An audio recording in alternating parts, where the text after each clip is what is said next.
I'd like to get started, please.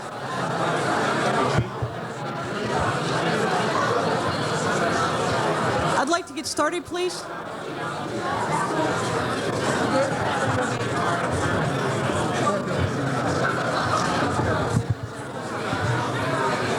I'm not going to return it.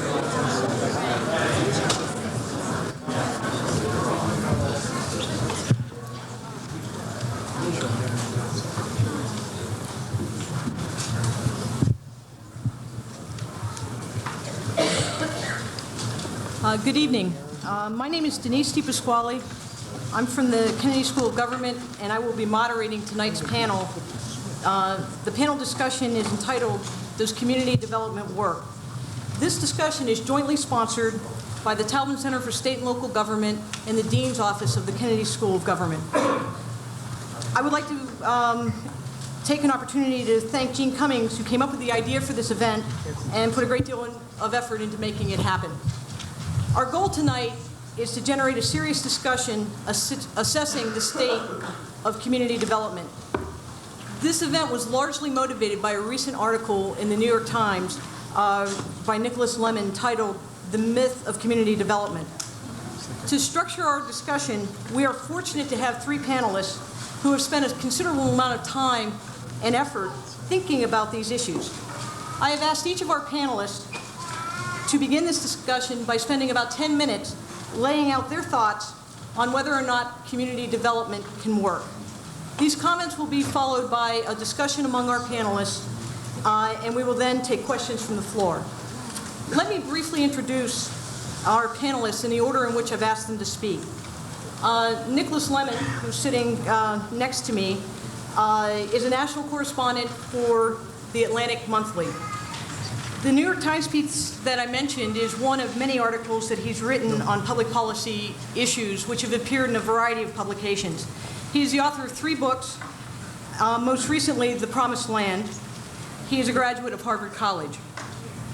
Our second speaker, Otis Pitts, is currently, and it's going to take me a while to figure out this title, Deputy Assistant Secretary for Federal Relief, South Dade County, Florida, U.S. Department of Housing and Urban Development. Did I get that right? Okay. Otis brings the perspective of a practitioner to this panel. From 1983 to 1993, he headed up Tulsi CDC in Miami, Florida. It is a Liberty City CDC that was founded in the wake of the Miami riot in 1980. Otis holds a bachelor's and master's degree from Pepperdine University. And finally, batting cleanup in tonight's lineup is Peter Goldmark. Since 1988, he's been president of the Rockefeller Foundation. Peter served for 8 years as executive director of the Port Authority of New York and New Jersey. He was director of the Office of Budget for the state of New York. And in the early 1970s, he served as Secretary for Human Services for the Commonwealth of Massachusetts. He is also a graduate of Harvard College. With the formal introductions out of the way, what I'd like to do is ask each of our panel members to spend a few minutes outlining their views, and then we should move to our more active discussion with the audience. Nick? Should I? If you'd like. I will, please. Okay. Hi. This article in the New York Times Magazine, most of you must know this, and for those few who don't, I will tell you, was not received with great joy by people in the community development field. And I have spent a great deal of time, much more than I had anticipated since it came out, talking at length with my friends in the community development field about the article. Based on those discussions, I wanted to start by saying a few things. There's a couple things I would like to sort of edit out of this in advance. And these are, number one, I wrote the article and I am totally prepared to defend the text of the article. Some people who aren't journalists don't know that people who write articles do not write headlines, cover lines, choose what pictures, write the captions, etc. I'm not here to defend the headlines on the article. I'm here to defend the article. Also, especially in a university setting, you know, where we're supposed to be involved in intellectual debate and inquiry, if I could edit out in advance the argument that, well, it's not so much what you said as how people who don't understand these issues will misinterpret and misuse what you said that's the real problem. That's a sort of, I guess it's a legitimate political issue, but it's hard for me to be put in a position of being held accountable for things that I didn't actually say, but that other people might think as a result of misreading what I did say. Again, I'm prepared to defend the text, but not misreadings of the text by unnamed people. Now, what this article is about, this is what I think I said in the article. The question that is predominantly on my mind and has been for some years and is not the narrow subject of this discussion is what government policy, and in particular federal government policy, should be vis-a-vis severely distressed inner city areas.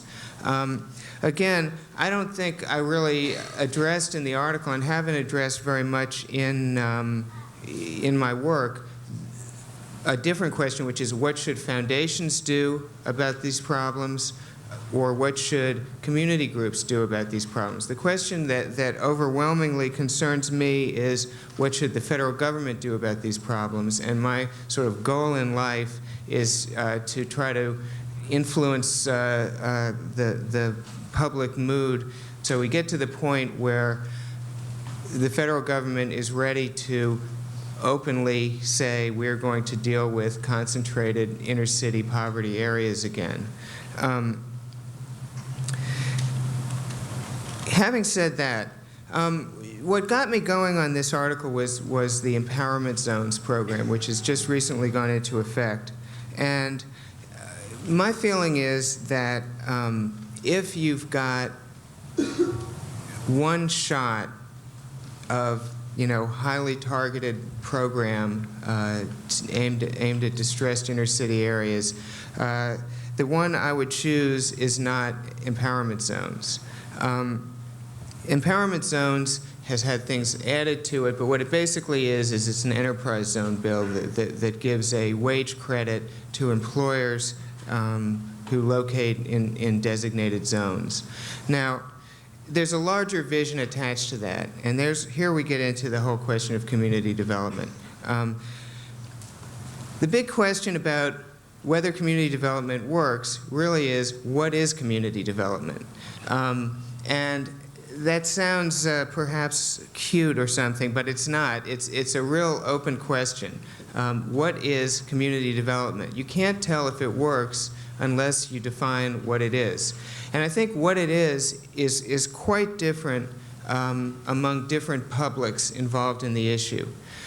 I think when the general public, the average person who is sort of outside the beltway of anti-poverty policy, hears the words community development, that person has in mind something like this, a picture of there's going to be a severely distressed inner city neighborhood.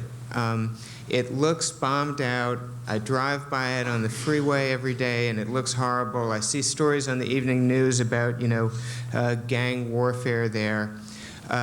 The government is going to go into this neighborhood and do something that is going to really turn around the neighborhood, fundamentally alter the character of the neighborhood, particularly economically, and so that it'll go from being this neighborhood that I've driven by, seen on TV news, never really experienced personally, to a kind of thriving, ethnic, blue-collar enclave with, in particular, a lot of new business activity that's employing people there, and the employment is solving a lot of the social problems. That is not what professionals in the field mean when they say community development. So when you say, is what I've just described, if that's community development, has it worked in the past? It's very hard to answer that with an unequivocal yes by pointing to a poor neighborhood whose fundamental character has been changed through the effort of government, community groups, or foundations. On the other hand, what people in the field mean by community development has worked a lot all around the country. In this article, one of the things that I found annoying about the response to the article is several friends of mine have called me and said, I read your slashing attack on community development corporations, CDCs. This article was not a slashing attack on CDCs. In fact, I was so sure that I would get accused of that I specifically researched and put in a section in the article praising CDCs to the skies. I've gone around visiting them. They're very impressive. Otis Pitts will tell you more about that, I'm sure. That's the point I'm making is not that CDCs don't work. What do CDCs do? CDCs, in my view, there may be disagreement on the panel, what they do most visibly and most successfully is build low-income housing, build and manage low-income housing. This is what I have seen them do that just visibly seems to work the best. So if by community development you mean housing, yes, clearly community development works. In other words, if the question is, does using local groups to build low-income housing that is safe, clean, and decent, does that work? Yes, it works. Now, here we get into an issue of sort of national politics and the public debate and what people should say that they are doing and how the term community development is understood. I believe that the term community development is understood by the general public, the same general public that hates anti-poverty programs and thinks that they don't work. That public understands community development to mean what I said before, changing the fundamental character of a poor inner city neighborhood. I am extremely worried about the federal government in particular raising the expectation that it is going to do that. Rightly or wrongly, I mean, based on the substance, the federal government over and over, in my view, has raised the expectation that it would do that. People on the inside didn't really expect that that would happen, but the public, because of, you know, the way the term is read by the public and rhetoric that was used, did think it would happen. And so when the public sees that it hasn't happened, the public thinks anti-poverty programs all are bound to fail. So the real enemy, as far as this question of the federal government is concerned, is the perception that anti-poverty programs don't work. That is what people who care about this must work to turn around. So, you know, how does that play out?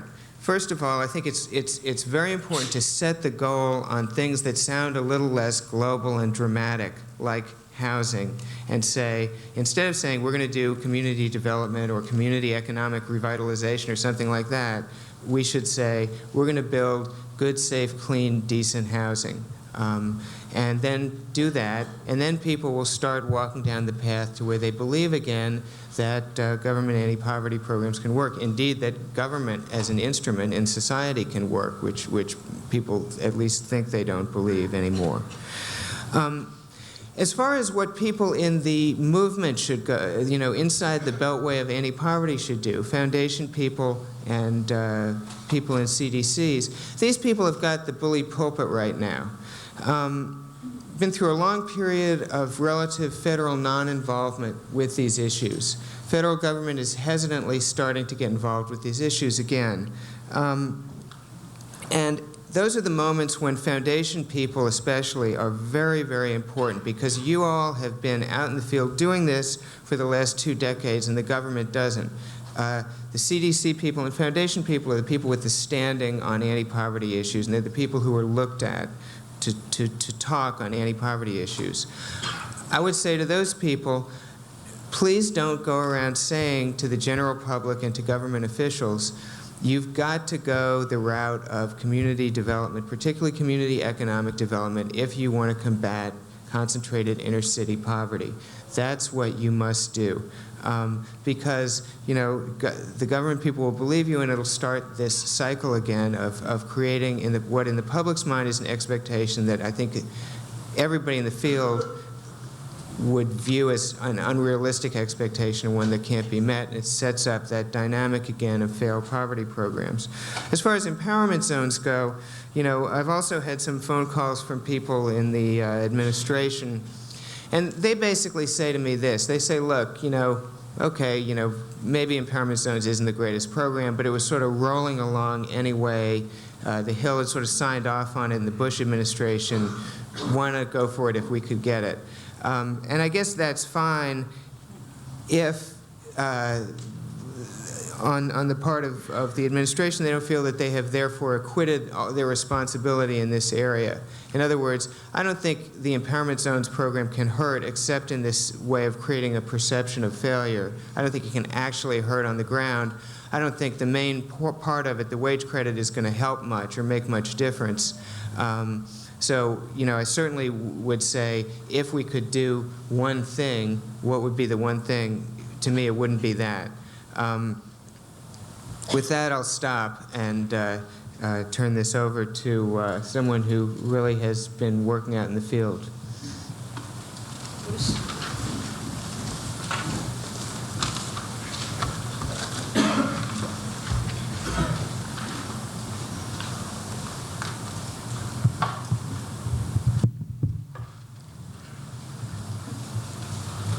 Nicholas, I'm sure you know that all of us who read the article read it the way you didn't write it. So, but I'm not going to react to that. What I'm going to do basically is talk about the Coast Regional Development Corporation. I think it's very typical as a very typical CDC, and hopefully it will respond to some of the comments made. And for those who are less informed about community development corporations, give you some sense of what they are and what they do. I'll try to be as brief as I can so we can really sort of get back and forth on this. Tacosa Economic Development Corporation was incorporated 25 years by its 25-year-old economic development affiliate, which is the Belafonte Tacosa Center, a group that was started by Harry Belafonte in 1967. In the wake of the riots, Liberty City riots of 1980, largely with the help of LISC, the urging of LISC. Mike Svrloff, who is sitting here down in the second row here, was then president of LISC, and they came to Miami in the wake of the disaster to find out if there was any role LISC could play in the area in helping that community to respond. I met with Sandra Rosenblit, who worked for Mike at the time, and she convinced us to take a grant to explore the possibilities of getting involved in community development or economic development or whatever. And we used that grant to travel around the country to visit various community development corporations or CDCs.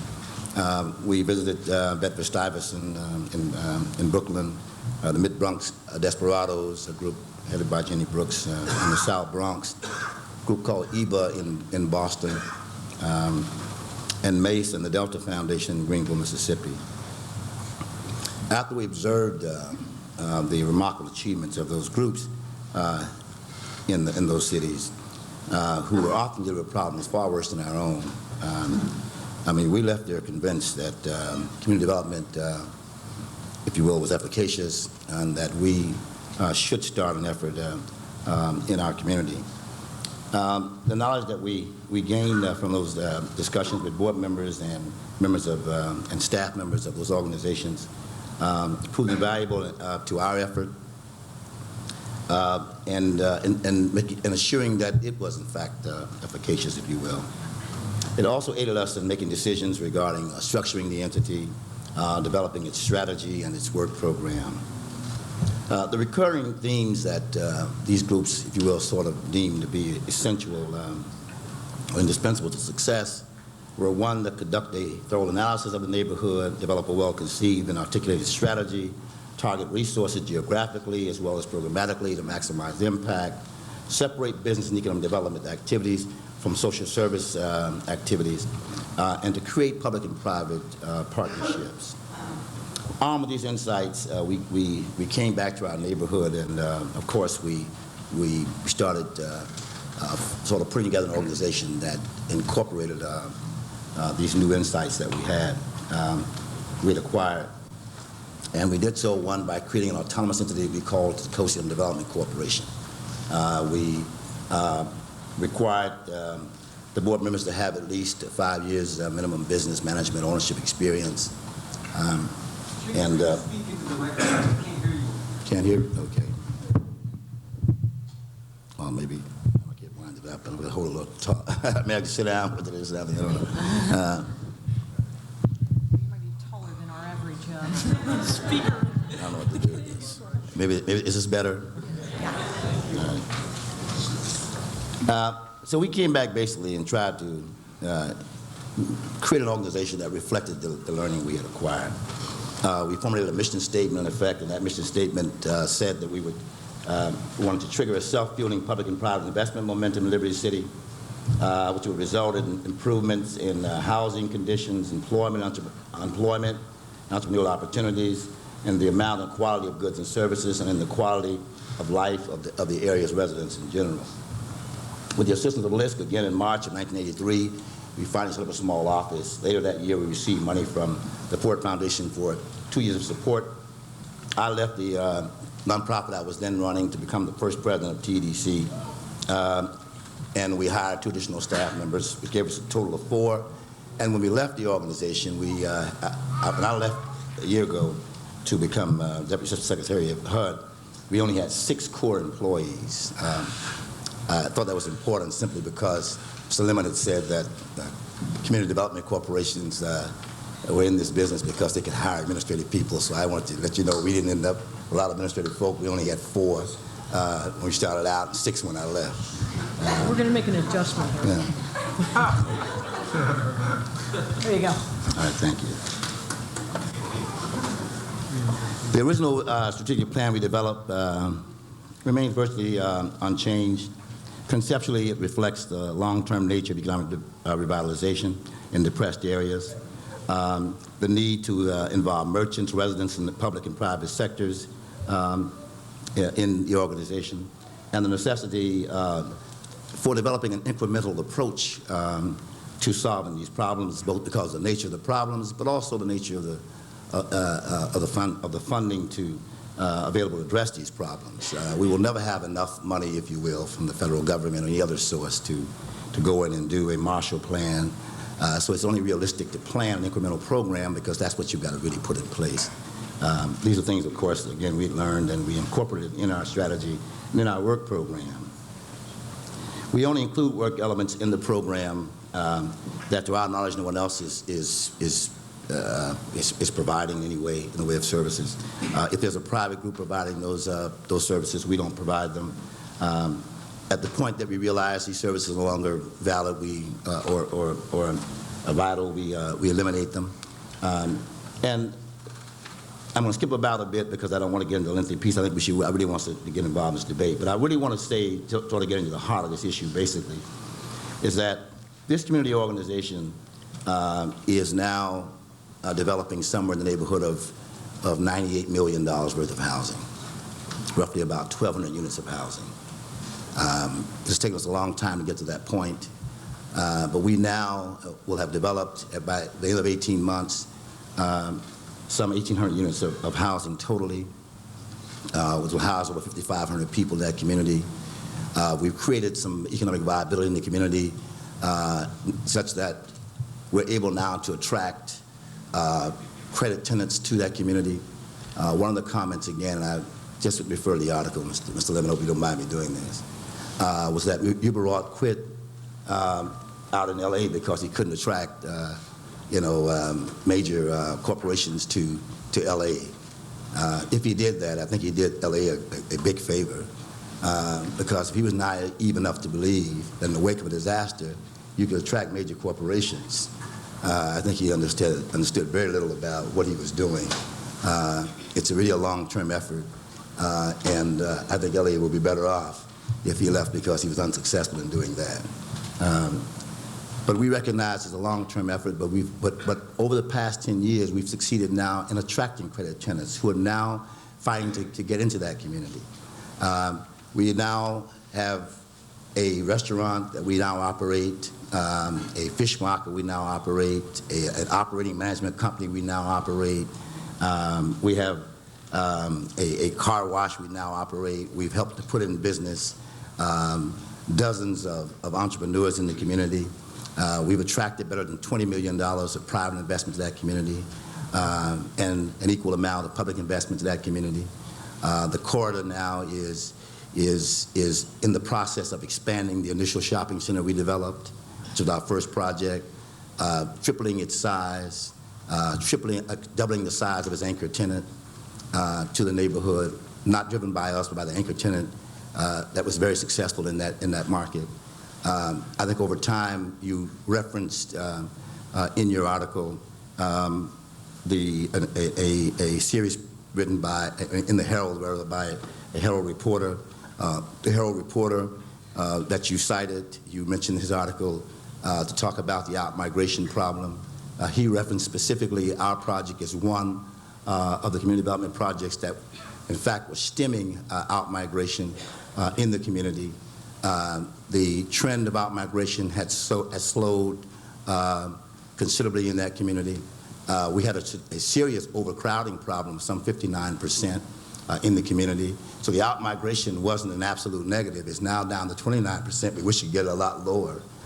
Some of those areas are extremely dense, and and we have fashioned a strategy to begin to lower the density in a lot of these communities. Looking at the out-migration in Overtown, that was referenced as well. Overtown experienced a lot of out-migration shortly after apartheid in the South as such was finally ended. Folk had a lot of pent-up desire to move out and get out of those enclaves. And so that, to me, I think was a kind of a, it's not something you really can compare with some of the out-migration in northern communities. We see it as a positive in a lot of these areas. Overtown was extremely, again, overcrowded. Overcrowding in Overtown at its peak was somewhere around 79% of the units there were overcrowded in those communities. Again, TDC is not atypical. It's very typical of what you will find happening across this country on the part of community development corporations. You will find that community development corporations are operating everything from incubators to banks, their own banks in some instances. They are running other operating companies that, run the breadth of business ventures. They are involved in housing development, and housing development is economic development. Anybody who understands anything about retailing understands retailers look at rooftops. To separate housing development from economic development, I think reflects a lack of understanding as to what economic development really is and how housing development factors into our economy overall. So I think that housing is clearly, we view it as economic development, and it drives, in many instances, retail development in and around communities and bedroom communities specifically. So we do not view it as different than, we only simply view it as residential development versus commercial development in the community. Finally, I was happy to hear, I guess, Mr. Lemann sort of vindicate CDC. It really kind of gutted a lot of what I thought I would have to say here. So I do thank him very much for that, because I thought that one of the things I particularly took offense to was the fact that CDC directors as such were said to be folk who were only interested in because they gave them a power base, that they were able to hire people in the community, that it gave them once an opportunity to put them at center stage in communities that normally would be talked about in negatives, but now they could talk about the hidden strengths of these communities. There are no hidden strengths in these communities. These communities respond to investment. We've seen that happen in community after community. We now know that these communities can support ventures of various kinds, can support housing without it being subsidized other than in the construction itself. And we now have, for example, a critical mass of lenders who now know how to underwrite these projects in these communities, who are now moving into commercial financing of these projects as well. If there's ever been a time in this country where community development would work as far as the federal government is concerned, now is that time. Because if we look at where capacity is in communities, in intermediary institutions, if we look at the support that foundations now bring to this process. The Rockefeller Foundation, for an example, is probably more heavily involved in community development under the leadership of Peter than it has been in the past. A number of other foundations that heretofore were not involved and now understand how to lend, thanks to Mike Speardoff and others who helped to pioneer this effort over time. So there's more capacity in communities to respond. It's not just simply a theory, some top-down notion about whatever else. Plus, there are more enlightened people in government now who now understand something about community development. So if ever there was an opportunity for community development to succeed, I think the environment is now for it to happen. And to view it, to say it cannot succeed because it has not succeeded, I think is, it's just unacceptable to me. I think that if we viewed all efforts in that fashion, nothing would go forward. We would always say if something has failed, then why do it again? I think the last thing I want to say is that what we do really is about engendering hope in these communities, about making the disenfranchised of these communities feel that they have not been forgotten, that their problems are solvable, that there are persons and individuals and institutions committed to solving them. that we have not given up because we have not succeeded. And I think that is maybe the real message here, is that there are people who need to have the hope that we give them. They are involved in making their lives better. They now know that they can contribute and that all is not lost. And that is what drives me and many others that are in this business to continue to do it. And we are hopeful that that we're going to make some real progress, that the next time we get an article written about what's going on in these communities, maybe it'll be a very different story. And I'll tell you, community development corporations will be a large part of whatever success that will be written about in the future. Thank you. Thank you, Otis.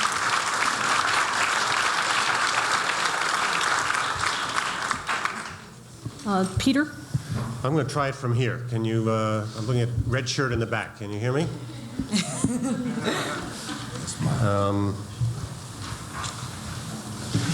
First of all, I'm going to start out by telling you why I regard this as a really important conversation. And I don't mean just among the three of us. I mean between the three of us and you out there who took the trouble to come. I see this whole business rather starkly. I believe that for most of American history, our cities have acted as magnets, magnets of opportunity, and that one of the most arresting discontinuities in our history is that today cities by and large do not act as engines or magnets of opportunity, except for immigrants or in some cases for professional elites in a place like Manhattan or Boston or San Francisco, that the function of cities in the whole American adventure has changed in some rather substantial ways. Certainly, we recognize that one of the most serious things going on is that the tide of concentrated poverty seems to be advancing. Inequality seems to grow. Crime and social disorganization seem to advance. And depending on your point of view, our public school system is either inadequate or it is deteriorating. Very few clear cases, for my money, made that it's improving rapidly. And the actual human cost of all this is enormous, and the potential cost, if my sense of these tides that have moved through the past 2 or 3 decades is correct, the potential future cost to this country is so much greater as to be incalculable. Now we have to accept, we're at a university this afternoon, we have to accept that politicians will gibber and posture about this, some of them in good faith, some of them cynically. But we do need in this country a more serious conversation, and it's my hope that tonight can be part of that. 2 people came up to me before this and said, I'll see you at the shootout at the Kennedy School. I don't think this should be a shootout. The 3 of us who are here not because of a chance to attack one of the others, but because we all want desperately, urgently for this country to really think through what it wants to do about its cities, to figure out what can work, what can't work, and then to begin to act on that. Now, who are the 3 of us? We are very different people. One of us is a chronicler. That's Nick, an intelligent chronicler. How many here have read The Promised Land? Half, Nick. It's got to be better than most audiences you speak to.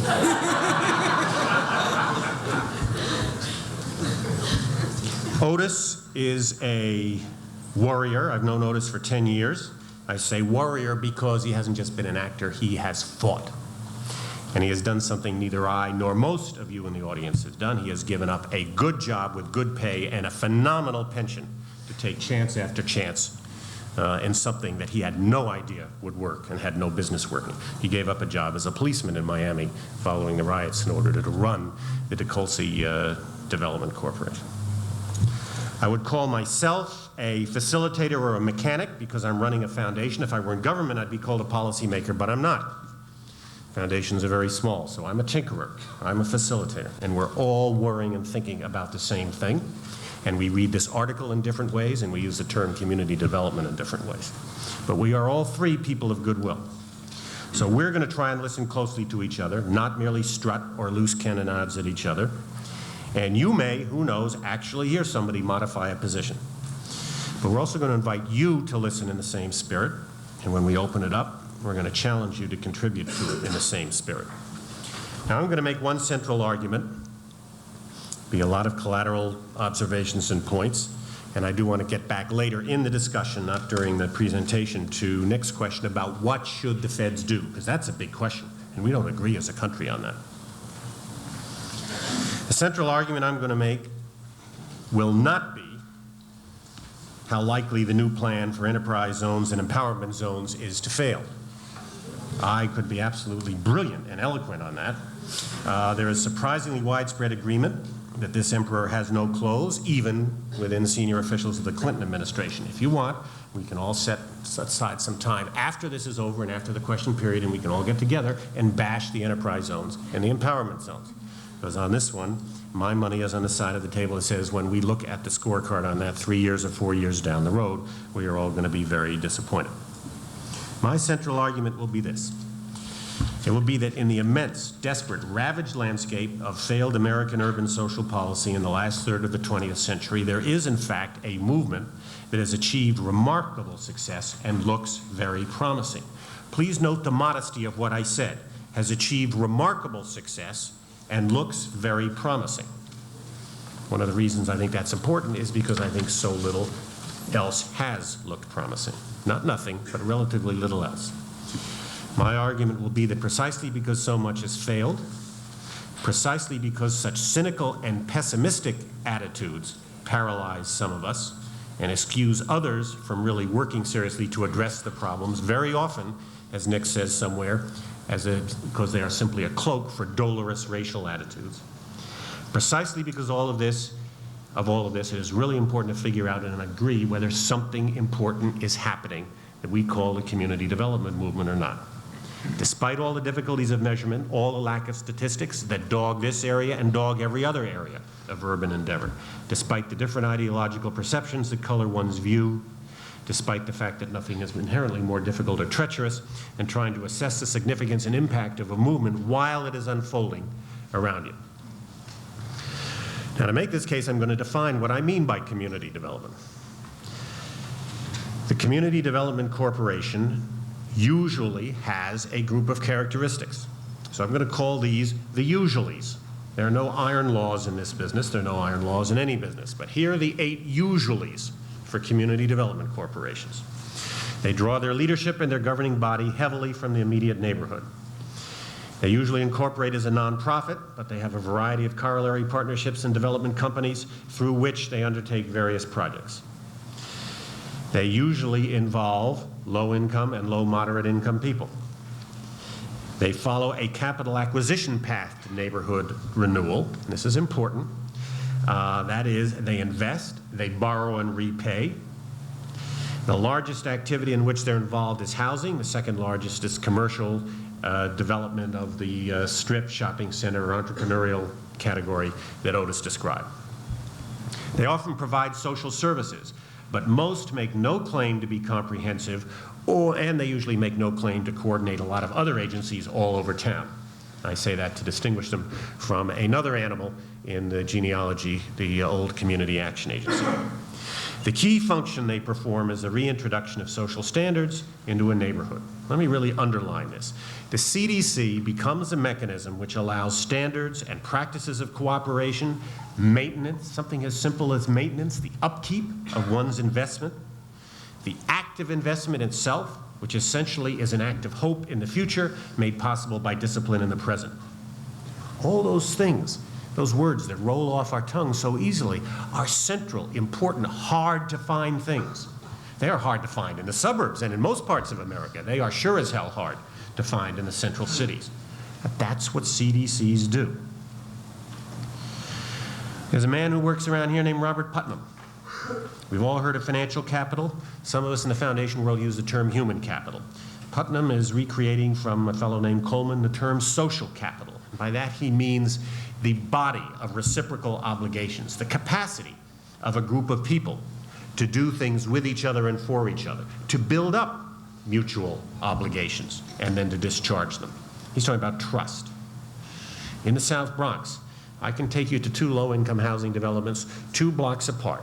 One is run by CDC, the other is run by the City of New York. The houses built by the City of New York are in fact a lot newer than the one built by the CDC. The CDCs, which are much older, are in good shape. They are graffiti-free, and the ones run by the City of New York have the windows broken, and inside they are already on the road to being a wreck. What is the difference? One neighborhood has social capital, and one doesn't.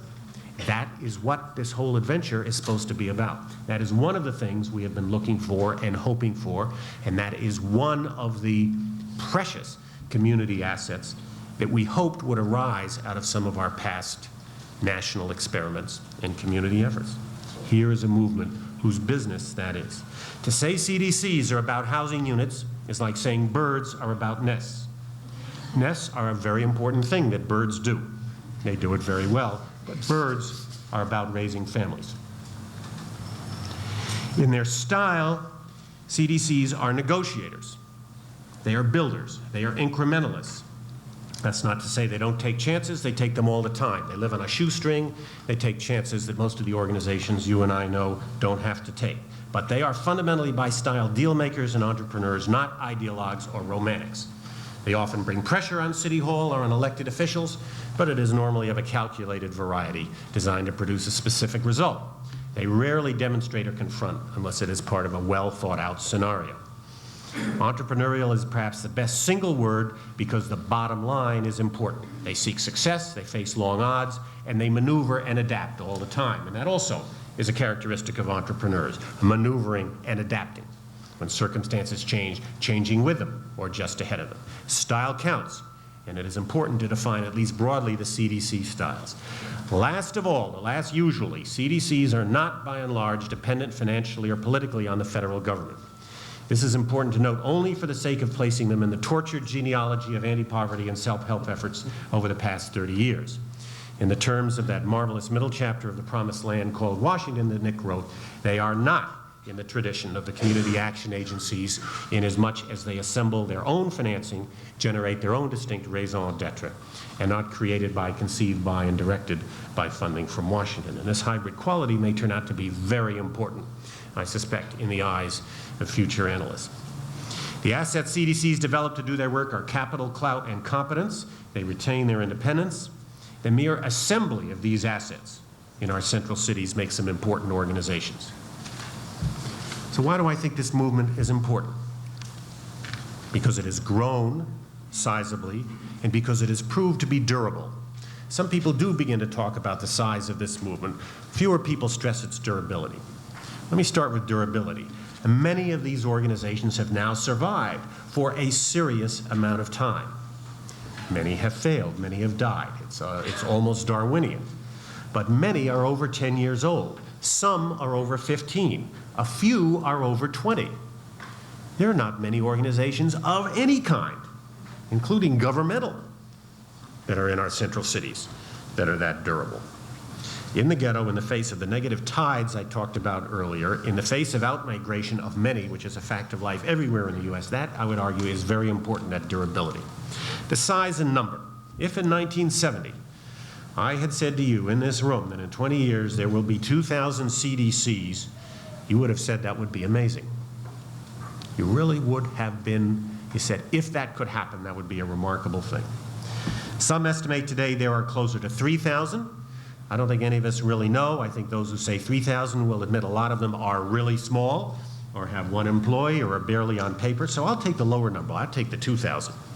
And I'm going to tell you that is really important, that there are 2,000 CDCs today in this country. Even though many are very small, even though some are very young, that is a significant achievement of scale. Other characteristics of this phenomenon, other way of looking at it that make me think it's important. The number of CDCs which have produced 100 units or more of housing is estimated to be over 500. Now that may not sound like much to you, over 100 units of housing. The scale of this achievement, what it takes for a group of human beings to do it against those odds in those settings is enormous, and I think it is a gigantic achievement. The number of housing units annually that CDCs now produce may be as high as 20 to 30,000 units. That is really big. That is an important portion of all the low-income units now produced in the U.S., and it was never any government policy that CDC should produce a lot of housing units. Government didn't think they could. More than 25% of the small businesses in this country are smaller than the size of the median CDC. Now, we like to glorify and talk about the small business sector in this country as part of the American economy, as a source of most of growth and jobs, the entrepreneurial spirit. Certainly during the 1980s, we heard a hell of a lot about the young struggling business and how this was the key to the economy. So just put them in perspective. 25% of small businesses are smaller than the median-sized CDC. The average CDC is larger than 96% of small businesses. Many CDCs have balance sheets of $5 million. Some of them have balance sheets of $10 million or $25 million. I believe there are a few whose total assets are between $75 and all this in the most difficult terrain in our country you can imagine. Last of all, this is an important movement because it's one of the few, if not the only phenomenon, which has proved capable of introducing social standards, generating social capital, and providing a framework of some stability and hope in our central cities. If there is another phenomenon or class of organizations which can claim that, then that too is important. Another way of saying this is that CD is important because it has become big, because it works, because it appears to be durable, and because so much else has failed. Let me just mention two of the problems CDCs have, like Otis and like Nick. I will be the first to say CDCs cannot accomplish anything, are not a single bullet, are not a panacea. I have told you why I think they are remarkable and why they are important, why we must pay attention to them. First of all, they are not the answer to the large-scale creation of jobs, which is the biggest thing this country has not done in any federal effort, and that I hope is one of the questions we'll come to during the discussion. Second of all, they are deeply threatened by crime and crack, forces that threaten every neighborhood in this country, and I don't just mean poor neighborhoods. These are very serious problems because the intensity and the extent of the assault that CDCs face is really considerable. One of the things we pride ourselves on being in this country is pragmatic. Nobody in a national policy level ever really intended or thought, I believe, that there could or should be a large CDC movement. But there is one here. So we have to throw away some of the categories that are in our minds and say, what is it? How did it get here? What is it about it that works? And what can we do, if it is as valuable, and I'm suggesting, to help it grow and take root and become more important? If 2,000 is an impressive number, what can we do to help get it to 10,000 at the end of another decade? That would be even more important. Let me mention two questions that are questions that I think that confuse this, and I'm glancing at my watch, then I'm going to wind up, and we are going to ask each other a couple of questions and then open it up to you. We can make a horrible stew by confusing some other questions with what I've tried to describe as the CD movement. First of all, we can say that history shows most federal efforts have failed in our central cities. I believe that is true. The CDC movement is not primarily a federal effort. We can say that CDCs are not the key to the economic revitalization of the central cities, that they do not create tens or hundreds of thousands of jobs, certainly not in the private sector. That is also true. But we must be careful, therefore, not to say CDCs don't do that, therefore community development is a myth, or therefore they are a failure because they have not produced economic revitalization, economic defined as tens or hundreds of thousands of new jobs in the central city. I believe the only party that can do that is the federal government, and we as a country have so far chosen not to do that. So I would suggest take the Community Development Corporation as it is, local competence, social standards and stability, and investment vehicle. Give it the credit it deserves for reclaiming neighborhoods block by block, and be pragmatic enough and flexible enough to say this is, in considering where it arose and the odds that it faced, a really remarkable and significant achievement that should be fostered and advanced. Now, before I ask Nick Lemann a question, I want to say that Nick Lemann began the way I was afraid he would begin. He began by saying that community development corporations work, that it is a successful enterprise.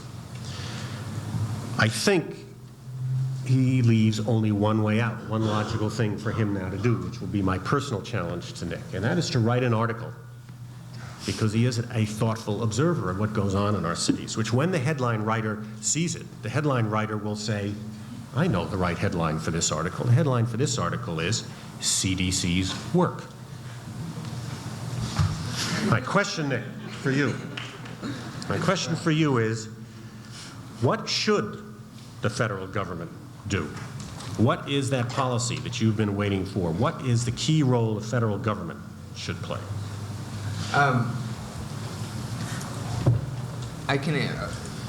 I'm ready to address that. I mean, the reason that the headline you wish was not put on the article is not about CDCs at all.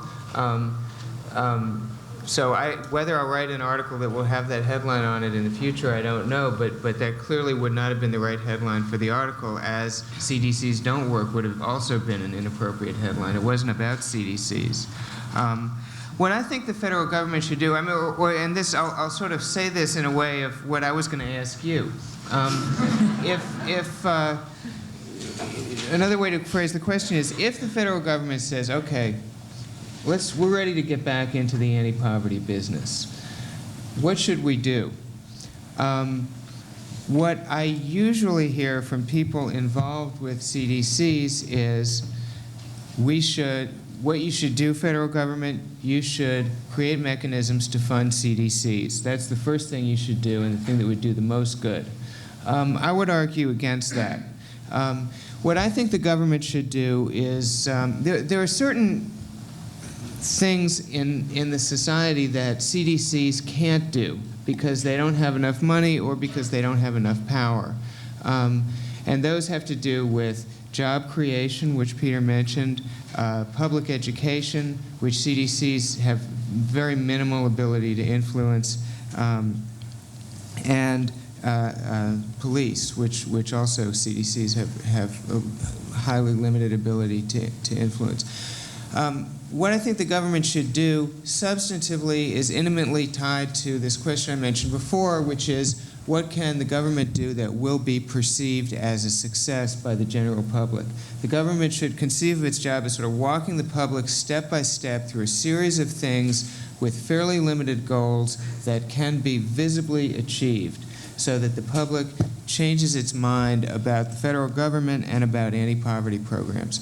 What I think the government should do is this, as a sort of big umbrella about inner cities. It should not say things like community revitalization, because that will be misread in the way that I'm describing. And I think that what you all have said bears up my point. What you mean by community development revitalization is not what the average person sitting in the suburbs is going to take that term to mean.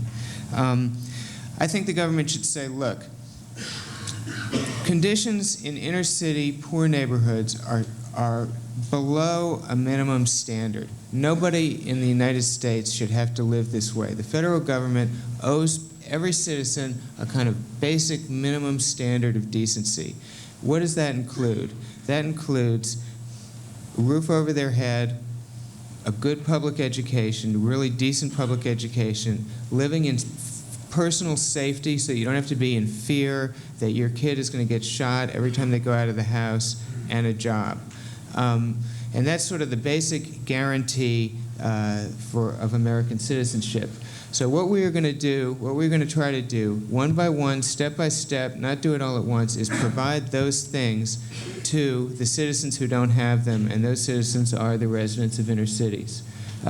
Choose one first. First we're going to work on crime, say, which is what they're doing, and do that.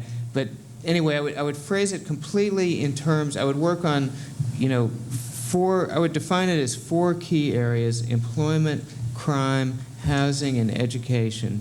And I would define it in terms of establishing a kind of floor standard of conditions, and I would not even mention the issue of any kind of fundamental change to the character of a place, because that creates an expectation that is going to be very hard to meet. Now, if that's too general, I can be more specific about each of these 4 areas, but that would be the sort of overall picture that I would operate from. Denise, do you want to take it from here?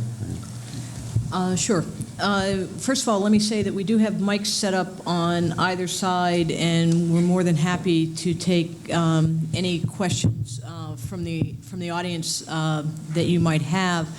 Let me ask a couple of questions, if I might, given the conversation that we've had. Considering the article itself, Nick, one question that I had for you is that you seem very strongly in the article to present the notion that economic development is really defined as simply job creation. And I guess the question is that the right definition of economic development? Is that what we mean? And could you maybe be a little bit more explicit about the difference when you use the term economic development versus the term community development? Well, you know, that's a hard question to answer, as I said, because, you know, as I said at the outset, these terms mean very different things to different people. I think the sort of what we call in my business of journalism the average dumb reader thinks that economic development means that, you know, there will be observable economic activity in a neighborhood, and that this would then increase employment. I think community development is something that doesn't have an automatic meaning to the average person, and means very different things to very different people. As you've heard, you know, some people in the field think that housing is a form of economic development, and, you know, others don't. So I guess I don't have a clear sense in my own mind of sort of what does community development mean to me. To me, it's not a you know, brightly defined intellectual concept. Okay, I guess my main point was, again, in the article you do cite people like Andrew Cuomo who say, you know, IBM's not coming to the South Bronx. Is that what is required in order for economic development to be successful? Well, again, it totally depends on what you set as the standard for what consists of what economic development consists of. The first, I think, isn't it fair to say the first CDC was Bedford-Stuyvesant? Yes, which actually, in fact, was fairly federally inspired. And there, you know, IBM, they did go to IBM and put a big effort into trying to get them to put a plant there, and that's what Cuomo was referring to. That's sort of the hidden backdrop to that comment, I think, is the famous IBM plant in Bedford-Stuyvesant. There have been, in the early days of the movement, a lot of efforts by CDCs to get those kind of major corporate employers to locate plants. As the other two panelists have said, those have decreased. I guess if you're pressing me to define economic development, I would say something that you can see and measure. If you can sort of create an area and then establish a kind of GNP of that area, and then you would see that GNP go up. I mean, there are measures used in social science of economic development, and I guess, you know, you would use those measures. Now, I don't think, you know, economic development must only be big Fortune 500 companies locating facilities there, but it does have to be some kind of economic activity that you know, creates measurable dollars floating around and jobs created, I think. Okay. I'd like to go to the questioner there. Can you please identify yourself and your affiliation? My name is Don Fraser. Excuse me. I'm with the Institute of Politics. I wrote a story about you once, and if you probably don't remember. Uh-oh.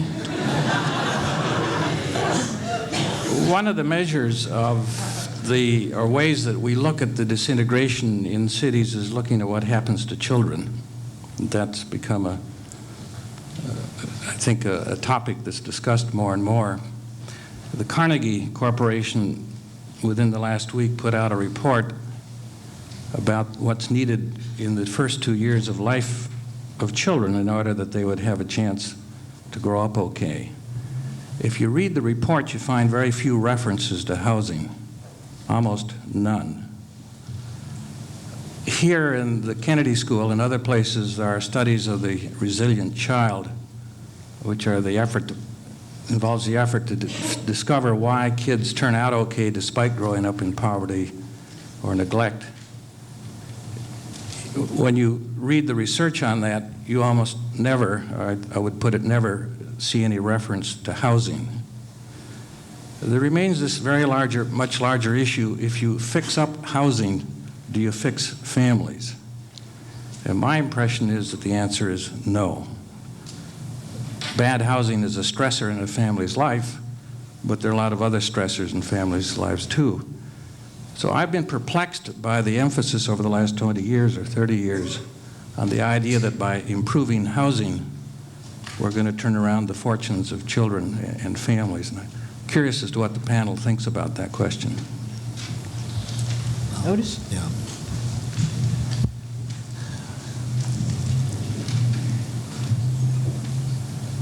I'm sure I did a very poor job of it, but I'll try to do a better one now.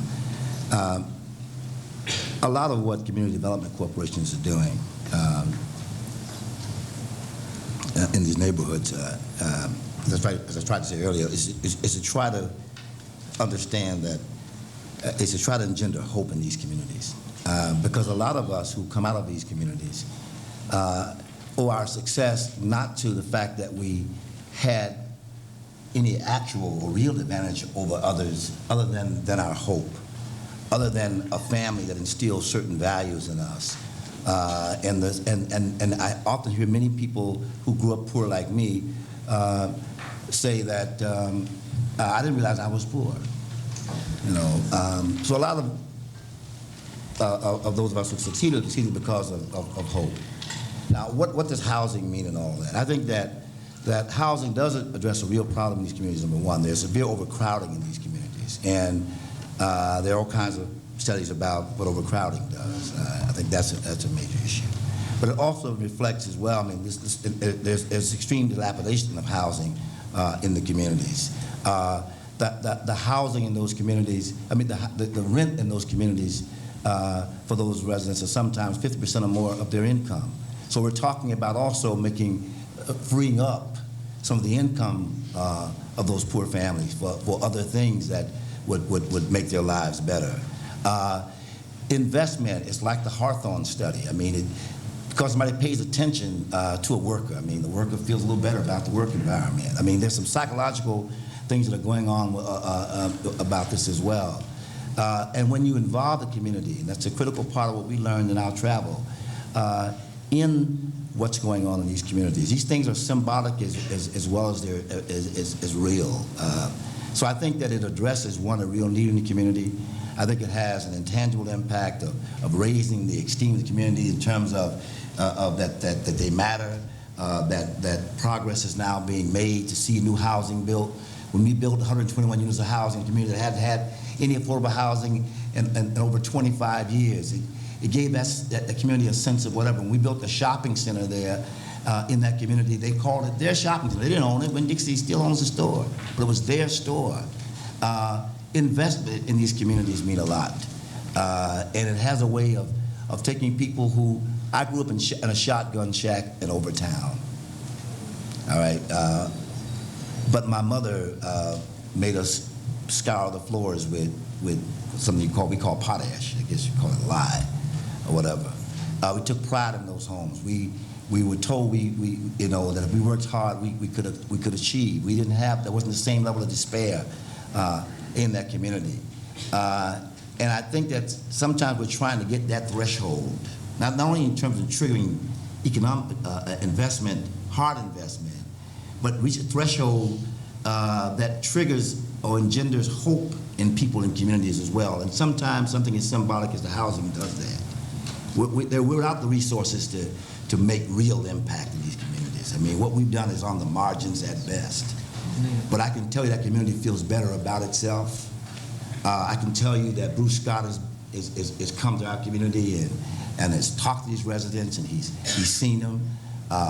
The gentleman that was referenced by Nicholas in his article, who did an article there, talked to some of the residents, and Nick, I went and got the article because you referenced it, and he mentioned several individuals in the article who now live in those homes and how proud they feel about living there. You know, so it's small rays of hope. It does address some of the issues there, and I think that giving hope to people who are poor, even, I mean, has a way of lifting them out of that poverty, or at least out of that sense of that poverty, and impoverished spirit as well. So I think it has a lot to do that's not all tangible and not all real, but I think in a way it helps these communities to be better. And thanks, Otis. Nick? Agreeing with what Otis said, but also I'd just add, Mayor Fraser, and you know, somewhat at the risk of sounding like Gertrude Stein, the reason to do housing is to demonstrate that you can do housing. I think that there's a problem of kind of setting up these mega global problems and saying government's going to solve them, as opposed to missions that can be accomplished. The child problem, I mean, there is one of the few government programs aimed at poor people that is actually popular is Head Start, which is aimed directly at the problem you're talking about. Housing only indirectly, but housing is aimed at another problem that is real, and it's something where people, especially CDC people, have made enormous strides to the point where you can say with confidence, you know, they know how to do this. And that goes a long way if you can accomplish a mission successfully. So don't do housing because it will or won't solve all the problems of the American family. Do housing because it'll solve shortages of decent housing. And some of this family problem is due to things that are just so big that I think government should, when it takes it on, not say we're going to solve all the problems of the American family, because that's like revitalization of inner cities, a mission that cannot be accomplished by a limited government program. Can we take the question on this side? I definitely picked the right side to sit on, I think, here. My name is Joe Kreisberg, and I'm the Assistant Director at the Massachusetts Association of Community Development Corporations.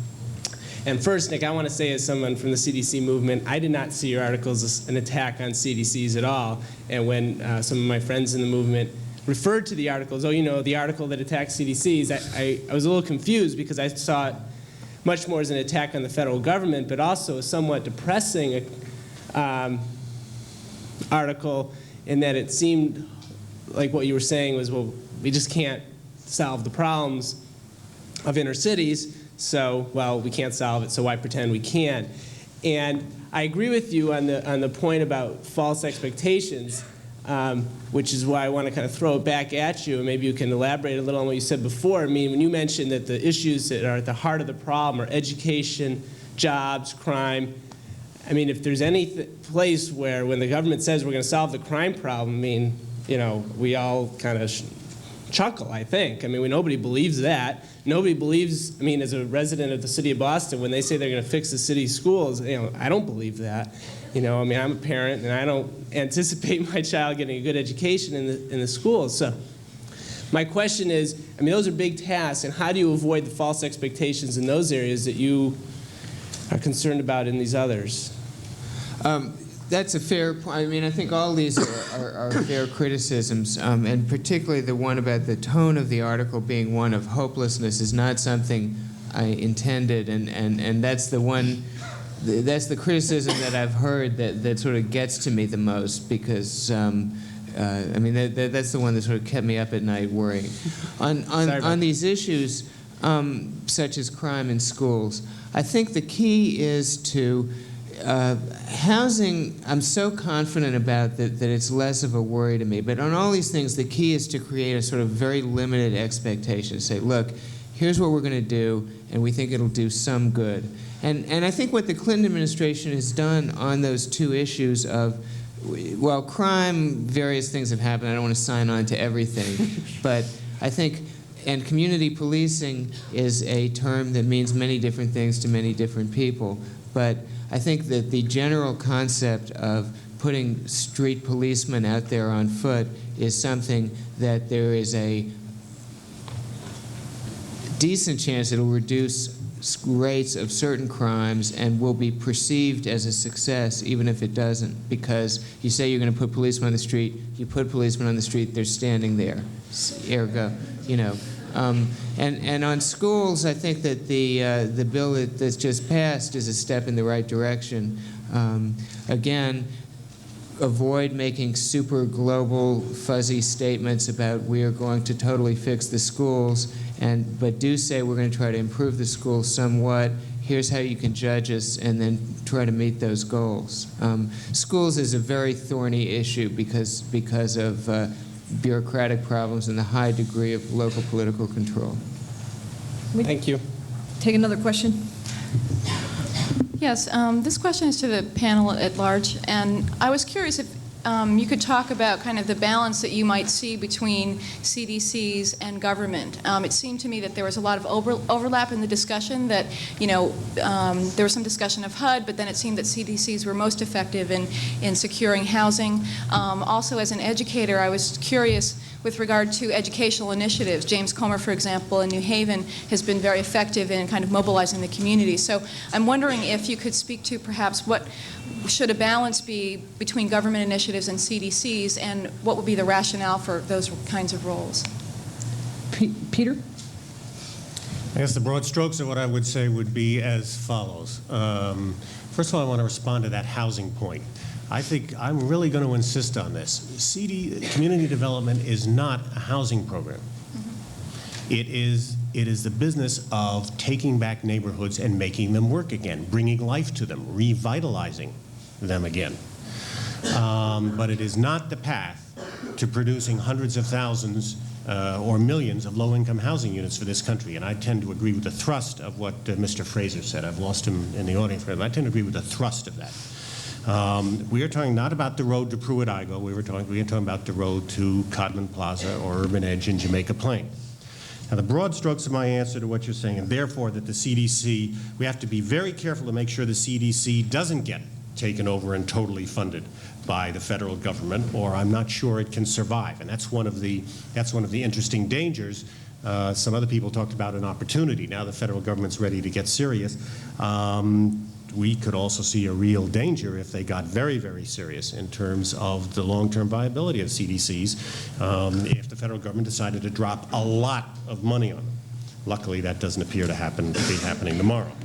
I think the three key problems that government has to address, surprisingly enough, are the same as the ones Nick and Otis said: jobs, education, and crime. But I think the last two are primarily going to be the job of state and local government. I don't think the feds can do very much about crime, and I don't think the feds can do very much about education the way our education system is presently structured.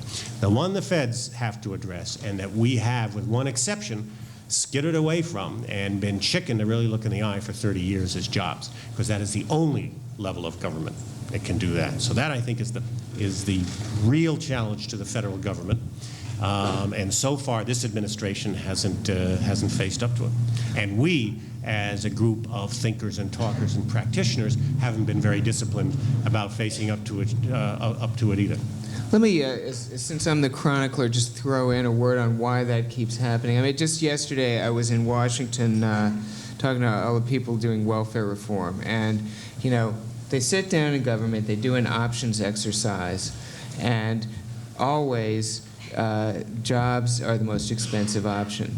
And you know, Peter, how the federal government works. You present policymakers with these lists of options. You say, here's option A, what it costs, option B, option C, option D. The option called something like community development is always the cheapest, and the option called something like employment is always the most expensive, especially if it involves direct job creation. And so the policymaker always says, well, let's not choose employment. There's an answer to that, which is to, you know, just keep pushing and go at it directly. But, I mean, I looked at these numbers that these welfare reform people are doing. It's the same story all over again, which is, you know, the employment piece of that bill is where all the dollars are, literally all the dollars. Everything else is a kind of net zero budget gain. And you just know that it's going to go up to Capitol Hill and get cut if it doesn't get cut by Clinton before it goes to Capitol Hill. I say that not endorsing it, but just, again, as the chronicler explaining why that keeps happening. I'd like to try and take a couple of more questions. Sean? Sean Donovan, student here at the Kennedy School. One of the things that confused me a little bit about the article and also a bit about some of the ideas in the Promised Land is that you seem to make the argument, obviously, about the failure of community revitalization on a large scale, and that to some degree it's counterintuitive to kind of the natural movement of people from the inner cities out to the suburbs, and that being a kind of a traditional path to success. And yet, in the second half of the article, the things that you talk about that you claim might work are social services, housing, these issues which would still try and improve life within those neighborhoods. And I'm wondering, is there another set of policies, mobility policies are the ones I'm thinking of in particular, but also desegregation, things to break down barriers to movement to the suburbs, policies like that that might kind of frame a more logical conclusion to the argument that you're making. And I'd like if all the panel could kind of address what they think of this other possibility, this other alternative, both its strengths and its weaknesses in terms of moving people elsewhere or opening up those pathways elsewhere. In my early days of working on this, I was more intellectually elegant along the lines that you've suggested. The mobility policies range from, I mean, really the best mobility program out there is Section 8, I think, which is underfunded chronically. But then at the sort of more higher end is things modeled on the Gautreaux program in Chicago, designed to relocate specific families out of inner city ghettos and in the suburbs. However, one, I think, as I said before, the rubric is standard of decency for all American citizens. You've got to deal with problems where they exist. And just for practical and, I believe, moral reasons, you can't say, you know, conditions are horrible in the Robert Taylor homes and unconscionable, but we're dealing with mobility policies, so we're not going to solve them. I mean, you just have to say when conditions get below a certain level, they must be fixed by government. And that's a big job, but that has to be done. That's very important, and that's a bigger job than these mobility problems. Also, I think that a lot of the mobility stuff, you know, tends to take care of itself. In other words, if you drop barriers to mobility, structural barriers such as housing segregation and in effect not getting a high school degree is a structural barrier to mobility. If you drop those, let people make up their own minds. You know, Otis and I would probably disagree about how many people would like to move out of inner city neighborhoods if they had their druthers. But, you know, we shouldn't be the ones to decide that. They should be the ones to decide that. Give people the capability to move out. With a lot of these programs I'm talking about, I think a lot of them, most of them will move out. But if they don't move out, that's fine. That's not a problem if people choose to stay in inner cities. The real problem is just that, you know, conditions are so bad.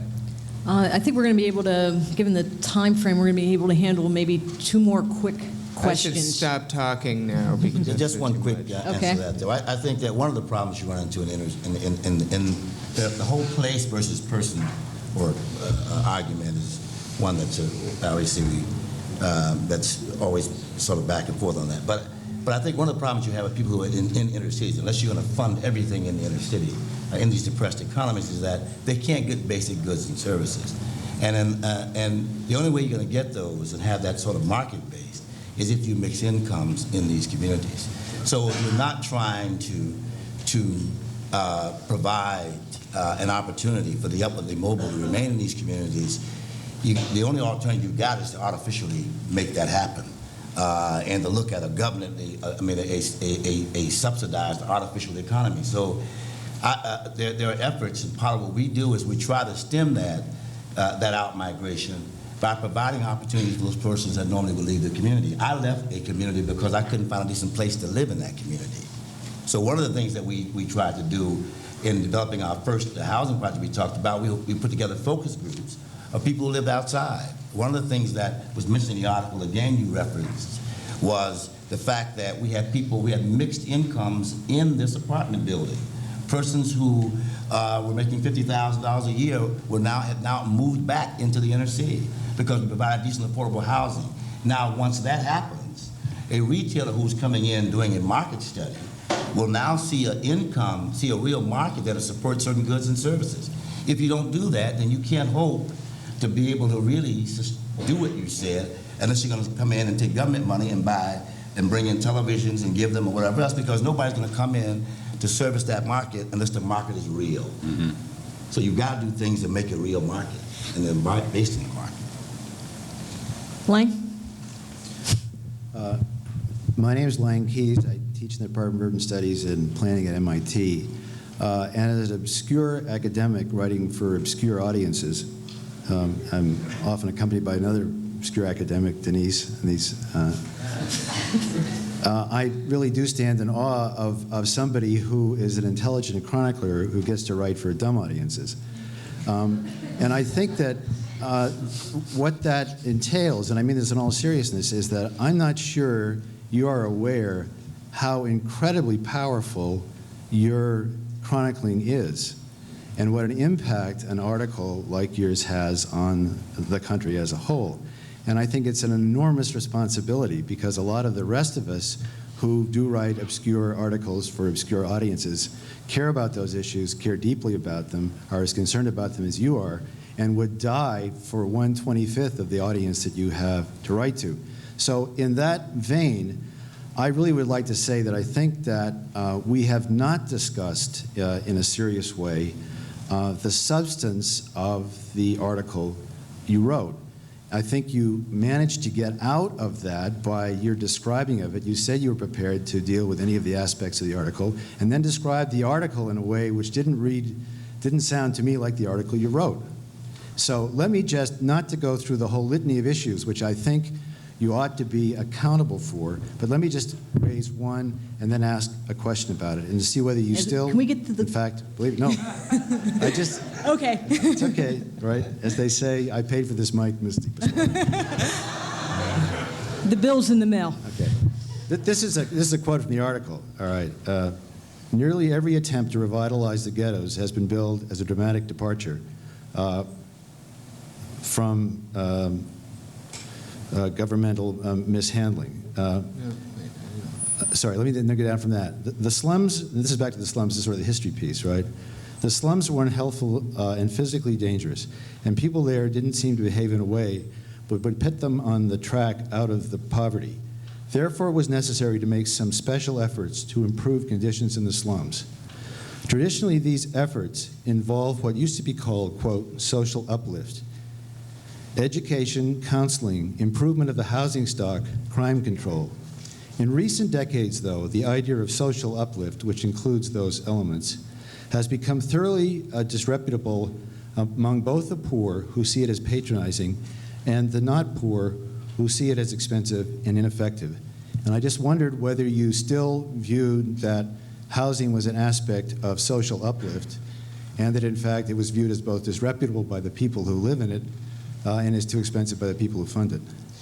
Okay, let me first address the general point, which sort of amazes me. My perspective is this, you know, we all have our reference groups. My reference group is sort of the National Press Corps. I'm the weirdo in the National Press Corps because I'm the only guy who even wants to write about these issues. Everybody wants to be at the Democratic National Convention or on the campaign bus. So, you know, rather, I don't have any sense in my own work of my having been sort of anointed by someone or something as the person who writes about this.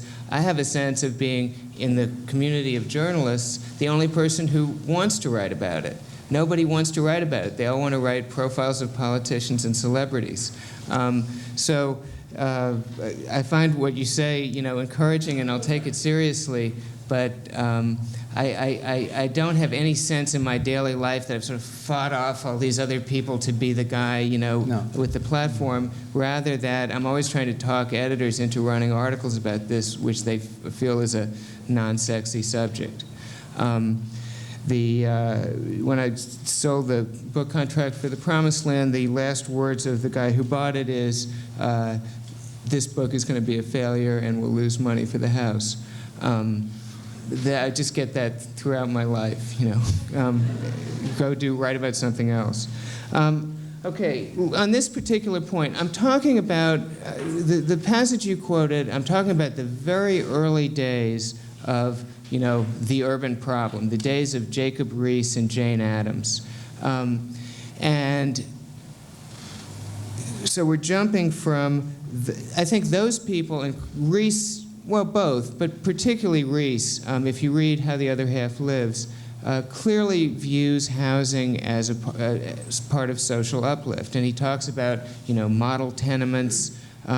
He really thought that what he was seeing was, in the slums of the Lower East Side of New York, was the result of people living in, unclean buildings, And if they lived in clean buildings, that all the problems he was seeing would go away. Now, we can laugh at that now, but that's what he thought, and that's the start, to my mind, of an intellectual line that leads to the dream of public housing and then the nightmare of public housing. I think that social uplift would have been a term that people like Riis and Addams, I think, would have had very little trouble using about what they were doing, and it is a term that today would be viewed as creepy and that nobody would use. Is that an adequate defense I think the of problem is, passage? in terms of your own line of argument, which continues from there, is that because housing is part of this social uplift tradition, which is kind of disrespectful to the poor and they don't want it, and you can't really talk about otherwise, that what the CDCs have had to do, and now I think I am following the line of the argument, have really had to bluff with the foundations, everybody else, that what they were doing was something called community development. It's not, I know what you mean. It's not bluffing. And it's somewhat mysterious to me, and frankly, I think we've heard it here today. CDC people do not like to say, we do housing and we're proud of it, even though they freely admit that the main activity that they do that you can sort of put your hands on is housing. And I think you all can, draw you've heard some of that here tonight. You can draw your own conclusions about it. But I don't think it's that they feel they have to hide the ball, from somebody else. I think that they don't like to think of themselves as people who are doing housing. But I think what it leaves out is the middle ground between housing and economic development, which is housing as a part of community development, as Peter Goldmark described it. Yeah. Let me make one very quick comment. Okay. The first project we did was not housing. It was a shopping center. Mm-hmm. All right? And as Peter said before, it's not about housing or about shopping centers. It's about community development. And community development is about if you were doing, if we could take a site and we're doing a PUD on that site, there are certain linkages we want to make sure would be in place. Recreation, church, employment, all the things that constitute a stable community. What we're doing now is retrofitting that in an existing community that are now dilapidated. And it's not about housing necessarily or anything else. Housing is just one part of that.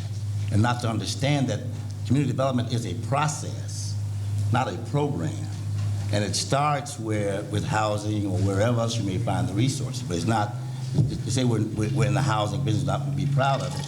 We're not in the housing business.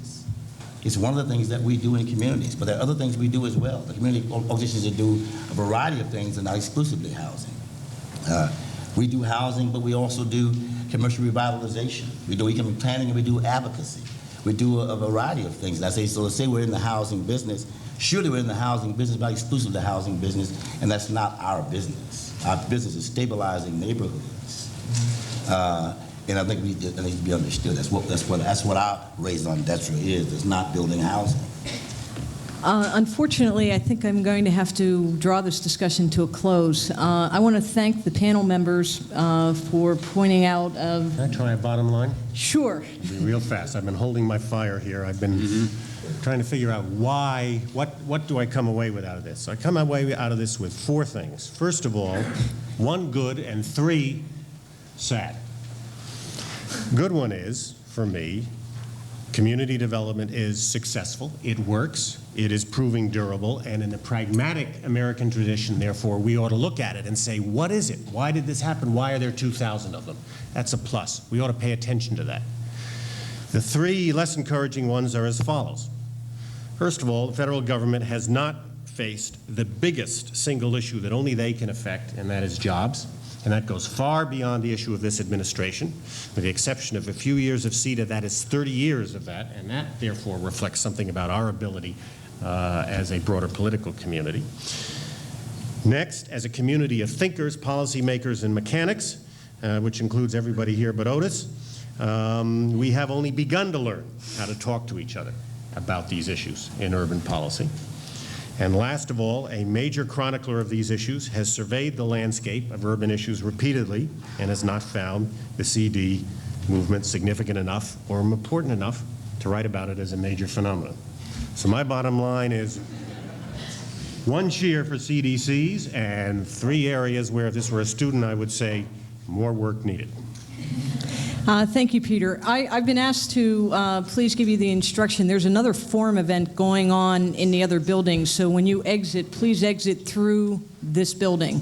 And again, I want to thank the panel members, and I want to thank those of you who are in attendance tonight.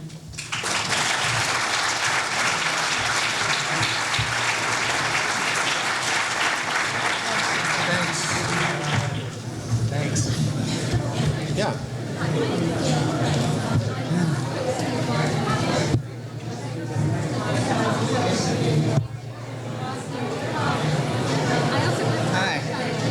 Good to see you. How are you doing? I stood there for half an hour and didn't get the question. I'm a remodeling contractor.